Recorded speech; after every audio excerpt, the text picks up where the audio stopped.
El gobierno de Javier Milei anunció la casi total eliminación del cepo cambiario en Argentina. ¿Y quién salió a responder y a criticar esta decisión? Cristina Fernández de Kirchner. ¿Qué dijo Cristina Fernández? ¿Tienen sentido sus argumentos? Lo analizamos a continuación. El viernes por la tarde, en una larga conferencia del ministro de Economía, Toto Caputo, junto al presidente del Banco Central, Santiago Bausili, se anunció que el cepo cambiario, las restricciones para acceder a comprar dólares en el mercado oficial, se terminaban para cualquier persona física que quisiera acceder al mercado. También, para las empresas, para las personas jurídicas, se eliminaba gran parte del cepo, porque ahora podrán comprar importaciones, se reducirá el plazo en el cual podrán acceder al dólar para pagar importaciones y además podrán girar utilidades al extranjero y pagar deuda con sus proveedores extranjeros siempre y cuando esos dividendos y esas deudas se generen en el año 2025. Todavía aparece una restricción para que las empresas giren utilidades al exterior si esas utilidades fueron generadas en años anteriores al 2025 y también aparece una restricción a la compra de dólares para las personas si es que quieren hacer esta compra en efectivo.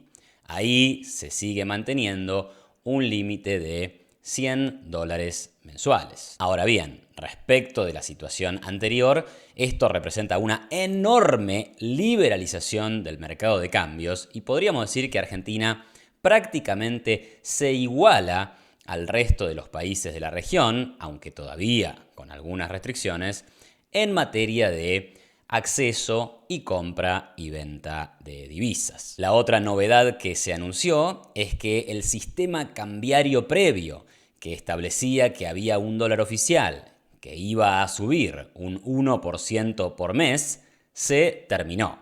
El crawling peg del 1% ya no va a correr más y a partir del lunes el sistema cambiario que va a tener Argentina es un sistema de flotación para el tipo de cambio, pero limitando esa flotación a dos bandas. Una banda inferior, un límite para el precio del dólar, que es decir, que el dólar no va a poder bajar de 1.000 pesos por dólar, y un límite superior al precio del dólar, que va a estar ubicado en 1.400 pesos por dólar. Quien salió a criticar y a cruzar y a chicanear al gobierno y al presidente Javier Milei por haber tomado esta decisión fue nada menos que Cristina Fernández de Kirchner. Y lo que me gustaría hacer a continuación es ir leyendo lo que Cristina escribió en un largo tuit e ir analizando cada uno de los párrafos que allí se presentan. Así comienza Cristina. Dice: Che, Milei, al final lo mismo de siempre. El fondo te obligó y te mandaste una devaluación de casi el 30%. Porque eso de que el dólar va a flotar entre bandas de 1.000 y 1.400, dale. Bueno, lo primero que hay que aclarar acá es que hay que distinguir entre devaluación y sinceramiento o liberación del mercado. Una devaluación es cuando un gobierno mantiene un tipo de cambio fijo, pero único, y decide que el valor del tipo de cambio tiene que aumentar de un modo discreto. Para poner un ejemplo, el tipo de cambio está 1-1 entre el peso y el dólar y un gobierno decide que ese tipo de cambio es demasiado bajo y entonces decide que ese tipo de cambio tiene que transformarse ahora en uno de 2-1 pesos por dólar. En ese caso vamos a hablar correctamente desde un punto de vista técnico de devaluación. ¿Qué pasa, sin embargo, cuando un país mantiene un precio para el dólar, pero ese mercado no es único? Algo como esto pasaba en diciembre de 2023.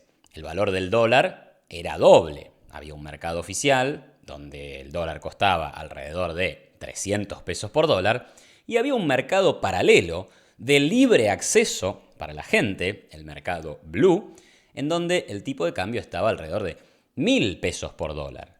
Entonces, si el gobierno decide que el tipo de cambio pase de 300 a 800, por ejemplo, como se hizo en diciembre del año 2023, ¿Está devaluando?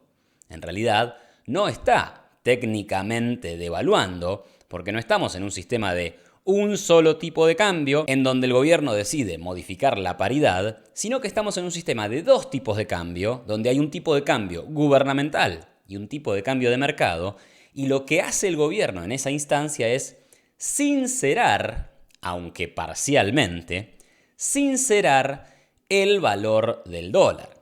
Llevar el valor del dólar desde el arbitrario precio gubernamental de 300 a un valor, digamos, de 800, más cercano a su valor real, que es el que dictamina el mercado. Tenemos entonces devaluación, sinceramiento, y lo otro es la liberación del mercado de cambios. Cuando se libera el mercado de cambios, lo que se hace es eliminar las restricciones de acceso al mercado oficial y bueno, lo que va a pasar después es que el precio del dólar ya no va a ser el precio oficial, el decretado por el gobierno, sino que va a ser un tipo de cambio determinado por el mercado. Este es el caso similar a lo de diciembre del 2023, pero cuando uno libera, ya el gobierno no va a decidir el precio del dólar. El que va a decidir el precio del dólar va a ser el mercado. O sea que en el caso de la decisión de Milei, estaríamos en el escenario de liberación del mercado de cambios, lo que va a implicar un sinceramiento total, ya no parcial, sino total, del valor del dólar.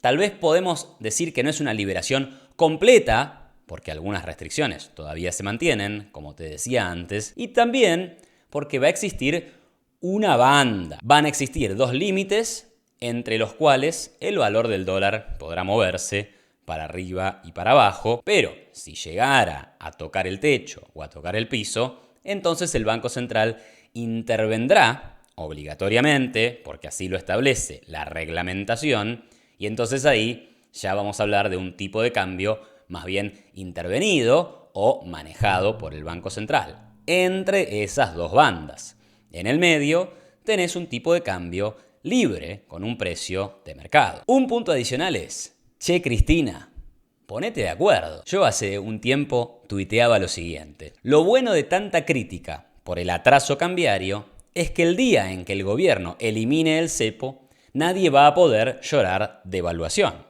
Claro, porque si alguien está diciendo el valor del dólar está atrasado y esto es un problema, lo que está diciendo es que la Argentina está muy cara en dólares y eso implica una pérdida de competitividad y eso implica que el sector productivo de la Argentina está complicado en términos de sus posibilidades de venderle al mundo y está complicado en términos de sus posibilidades de competirle a los productos importados. Cuando se hace la crítica del atraso cambiario, especialmente si viene de sectores progresistas o industrialistas, como el de Cristina, lo que se está diciendo es, este valor del dólar es muy malo para la industria, tenemos que tener un valor más alto del dólar. Y Cristina, efectivamente, estaba en esta línea de análisis. En otro tuit suyo del 11 de febrero, cierra diciendo que Caputo es muy original porque negó el atraso cambiario y habló en realidad de que los precios estaban adelantados y qué sé yo, pero que en realidad Argentina está cara para todos y todas. Bueno, Cristina, si Argentina estaba cara al dólar oficial de 1.000 pesos y a partir del lunes se devalúa, se sincera el precio del dólar y el precio del dólar en el mercado oficial sube 20 o 30%, ¿no era eso lo que estabas pidiendo? Por eso digo, hay que ponerse de acuerdo. O te molesta el atraso cambiario y entonces te parece deseable una devaluación, o te molesta la devaluación y entonces vas a sostener que el atraso cambiario será bueno, pero no podés criticar tanto el atraso cambiario como la devaluación, porque esto es una contradicción en la forma de argumentar. El tuit de Cristina sigue así. Acá las únicas bandas que hay son las de los Caputo Boys, que en apenas 7 años empomaron a los argentinos, fugando miles y miles de millones de dólares, después de ganar fortunas, él y sus amigos con el carry trade. Bueno, en un video anterior hablé un poco de qué significaba el carry trade y qué problemas podían tener. La verdad es que si hablamos de un tipo de cambio oficial que por muchos meses subió 2% por mes, mientras que la inflación o la tasa de interés era un poco más alto que lo que subía el dólar oficial, uno podría hablar de un esquema de carry trade en donde lo que le conviene al inversor es apostar a los títulos en pesos y finalmente realizar la ganancia en dólares una vez que cobraron un interés en pesos, ir a comprar dólares. El tema es que este crawling peg existía solamente en el mercado oficial. Y en el mercado oficial no había ningún especulador financiero, justamente porque había un cepo. O sea, si yo quería hacer el carry trade de comprar bonos y ganarme la tasa de interés y después ir al mercado a comprar dólares que subían solamente al 2% por mes, la verdad es que no lo podía hacer. Alguien podrá argumentar, bueno, lo podías hacer en el mercado paralelo. Sí, por supuesto que lo podía hacer en el mercado paralelo, pero ahí corría un riesgo, que es que por ahí, en un mes determinado, el dólar subía 1% o 2% o 4 o 7%. Y ahí hay un riesgo involucrado en la estrategia de intentar el carry trade. Así que esto del carry trade hay que matizarlo bastante, porque la verdad es que si se quiere hacer bien la cuenta, lo que hay que comparar es la tasa de interés con las oscilaciones del dólar paralelo, no con el dólar oficial, porque el dólar oficial, repito, no era un mercado donde se pudiera hacer carry trade. Ahí había un acceso muy restringido, donde solo exportadores e importadores podían participar. Dice Cristina, y la otra banda es la del Fondo Monetario, que le pone los dólares a los gobiernos gorilas, como el tuyo y el de Macri, y se terminan pagando con la miseria y el hambre del pueblo argentino. Bueno, acá dos cosas, ¿no? El Fondo Monetario, así como le prestó dinero a Macri, y así como le va a prestar dinero al gobierno de Milei, también le prestó una cifra de alrededor de 40.000 millones de dólares al gobierno suyo. Porque cuando Cristina era vicepresidente del país, cuando gobernaba Alberto Fernández y cuando el ministro de Economía era Martín Guzmán, lo que hizo el Fondo Monetario Internacional fue decirle a la Argentina, gracias al pedido de Guzmán, está bien, ustedes me tienen que pagar 45.000 millones de dólares en este plazo, digamos 2 años. Bueno, no me los paguen en los próximos 2 años, me lo van a pagar recién en los próximos 10. Eso, te guste o no, es un préstamo. Es una refinanciación de la deuda que tenías. Así que el fondo le presta a gobiernos gorilas, no gorilas, peronistas, liberales.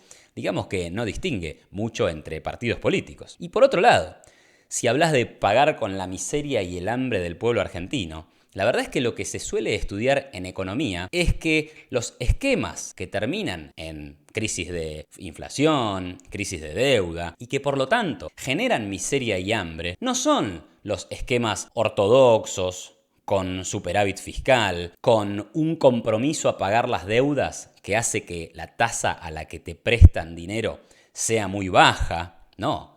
Lo que genera esas crisis es la heterodoxia, el despilfarro, el creer que el déficit fiscal no importa, que emitir dinero para financiar el déficit fiscal no es un problema, el creer que la inflación se termina con controles de precios. Todas esas erróneas ideas económicas llevan a pésimas políticas económicas que llevan y han llevado a lo largo de la historia reciente de Argentina a nuestras crisis de inflación, nuestras crisis de deuda y nuestras crisis cambiarias. ¿Y quién pensaba así? Bueno, che, Cristina, vos pensabas así, tus funcionarios económicos pensaban así. Entonces, ¿quién tiene la culpa de que al pueblo argentino le vaya mal, de su miseria y de su hambre? Hacete cargo, Cristina, te corresponde. La expresidente sigue, y sobre llovido, mojado. Te mandaste una deba el mismo día que se te disparó la inflación al 3,7%. ¿3,7? Anda, vos sabés que en la calle se siente otra cosa. Y todo esto con el dólar pisado y el ajuste más grande del que se tenga memoria, sobre jubilados, salarios y provincias. Bueno, primero que Cristina pone un manto de dudas sobre el dato del INDEC. No sé si hay que recordar que la que era presidenta cuando su funcionario estrella llamado Guillermo Moreno intervino y violentó directamente las estadísticas del INDEC, fueron ellos. Así que ahora decís, es que en la calle se siente otra cosa. Bueno, puede ser. En la calle, cuando vos gobernabas, no es que se sentía un 4% cuando había un 3,7 o un 5%. No, se sentía un 25% anual y tu gobierno decía que era 10% anual. De hecho, tuviste un ministro de Economía que se llamó Hernán Lorenzino, que fue a la televisión griega y cuando le empezaron a preguntar por la inflación, dijo, me quiero ir. Y quería apagar las cámaras. ¿Sabes por qué? Porque por lo menos Hernán Lorenzino tenía algo de decencia y le daba vergüenza mentir. En cambio vos decías que teníamos menos pobres que Alemania. ¿Cómo le da el tupé a algunos para dudar de los números? Entiendo algunas críticas metodológicas de gente con otro currículum, de gente más seria, pero esto es un poco grotesco de parte de Cristina Fernández, la verdad. Pero hay otra crítica que puede ser atendible. Dice, todo esto con el dólar pisado, ¿no? Tuviste un 3,7% de inflación con el dólar pisado. Bueno, ahí hay dos cuestiones. Por un lado, hay que ver qué está pasando con la cantidad de dinero. Por ahí la cantidad de dinero crece a un ritmo que termina generando una inflación más alta de la pensada. Para pensarlo, cerrémoslo.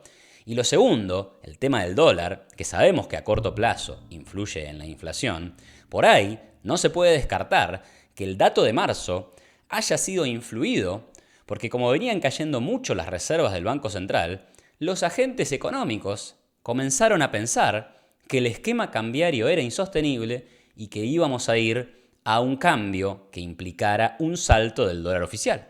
Entonces tal vez, frente a la expectativa de ese salto del dólar oficial, los precios empezaron a acelerar su suba. Es decir, que tuviste una inflación, una suba del nivel de precios más grande de los que venía viéndose, alimentado en primer lugar por las expectativas de devaluación.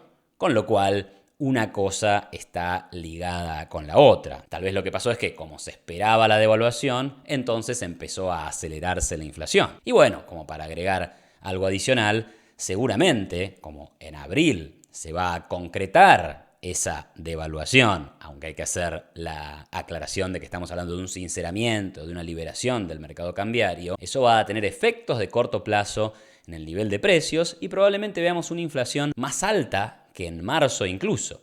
Pero, dado que la inflación depende en el mediano y largo plazo de la política fiscal y de la política monetaria, y dado que el gobierno, con toda esta pelota de deuda que recibió del fondo, creemos que va a poder estabilizar el mercado de cambios dentro de las bandas, entonces es esperable que a partir de abril comencemos a ver números más bajos de inflación. ¿Qué más dice Cristina? Pregunta, ¿me querés decir de qué te sirvió la motosierra, hermano? Porque está claro que tu plan, si es que tenías uno, falló. Bueno, acá déjenme matizar dos cosas. En primer lugar, la motosierra, el ajuste del gasto público, que generó un superávit fiscal primario el año pasado y un superávit financiero el año pasado, contribuyó, en primer lugar, a bajar la inflación, contribuyó fundamentalmente a bajar los niveles de riesgo país y también contribuyó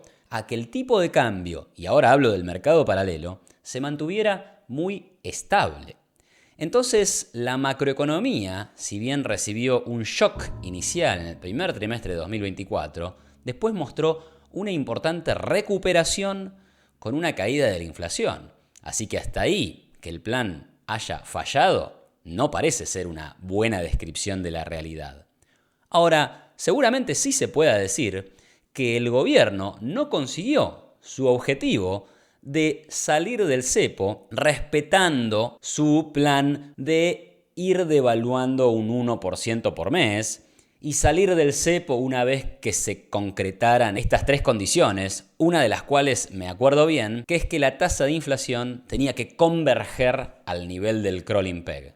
Bueno, obviamente, mañana no tendremos cepo y la tasa de inflación no convergió al nivel del crawling peg. Así que si se quiere ver desde ese punto de vista, sí se puede decir que el gobierno finalmente no consiguió el objetivo de salir del cepo en las condiciones que el gobierno quería salir. Decidió hacerlo antes de eso, decidió aceptar un sinceramiento del tipo de cambio y con ello también aceptar los costos económicos de corto plazo que esto va a tener y también los costos políticos que se reflejan en esta crítica de Cristina y de toda una enorme cantidad de analistas, periodistas y políticos que van a decir: vos, Milei, devaluaste. Ese costo político lo está soportando, lo va a tener que enfrentar, pero seguramente está apostando a que esta mayor normalidad económica y seguir el plan de hacer cosas racionales va a ayudar a mejorar la economía y que por tanto la gente diga: sí, devaluaste, pero era lo que había que hacer, porque ahora estamos un poco mejor. ¿Esta mejora va a ser inmediata? Bueno, por supuesto que no. Seguramente pasen algunos meses, pero en algunos meses, que yo diría que son como máximo 3 o 4, ya vamos a volver a ver una mejora de los números generales de la economía. Dice algo más, Cristina: se vienen tiempos duros para los que trabajan, para los que producen, para los que no tienen cómo defenderse del ajuste y la especulación. Tiempos difíciles que no van a terminar hasta que dejes de ser el presidente. Bueno, qué loco, ¿no? Porque acá Cristina dice: se viene una etapa negra, se viene lo peor. Y desde el gobierno dicen todo lo contrario. Este es un paso necesario para que venga lo mejor. ¿Qué podemos decir nosotros desde un análisis que intenta ser profesional y no subjetivo? Aunque ustedes saben que tengo mis subjetividades. Bueno, yo les diría lo siguiente. Países de la región, Chile, Colombia, Brasil incluso, o Uruguay, atravesaron los mismos problemas que tuvo la Argentina. En particular, altísimos niveles de inflación, fuertes devaluaciones y crisis. Y eso era lo que hacía que los trabajadores y las empresas la pasaran mal en esos países, como la han venido pasando mal en Argentina. Pero ¿cómo hicieron para resolver esos problemas? Utilizaron libros ortodoxos de economía, equilibraron sus cuentas públicas, bajaron la emisión monetaria, fortalecieron, independizaron a sus bancos centrales y muchos, en este proceso de bajar la inflación en sus países, además de hacer todo esto, utilizaron algún esquema de bandas parecido al que está usando la Argentina. De hecho, acá les muestro un gráfico de un trabajo del Fondo Monetario Internacional y la parte sombreada en celeste es el periodo de tiempo en el que estos 4 países tuvieron esquemas parecidos al de Argentina, ya sea una banda cambiaria ajustable o un tipo de cambio ajustable. Es decir que en el inicio del proceso de terminar con la inflación siempre hubo algún tipo de esquema de control del tipo de cambio. Después sí migraron hacia un tipo de cambio libre. Pero bueno, ¿a qué voy con todo eso? La estabilización tuvo que ver con hacer bien las cosas en materia fiscal, en materia monetaria y también con estos esquemas del tipo de cambio como los que van a empezar a regir en Argentina. Todo eso contribuyó a bajar la inflación, generar más previsibilidad y por lo tanto a generar un mejor entorno para las inversiones y un mayor crecimiento económico. Entonces, si Argentina está yendo por este camino, ¿por qué le puede ir mal? ¿Por qué, como dice Cristina, le va a ir mal a los que producen y a los que trabajan? Yo diría, puede irles mal si es que vuelven ideas como las que representa Cristina Fernández de Kirchner y arruinan o abortan este proceso de cambio económico que está transitando la Argentina.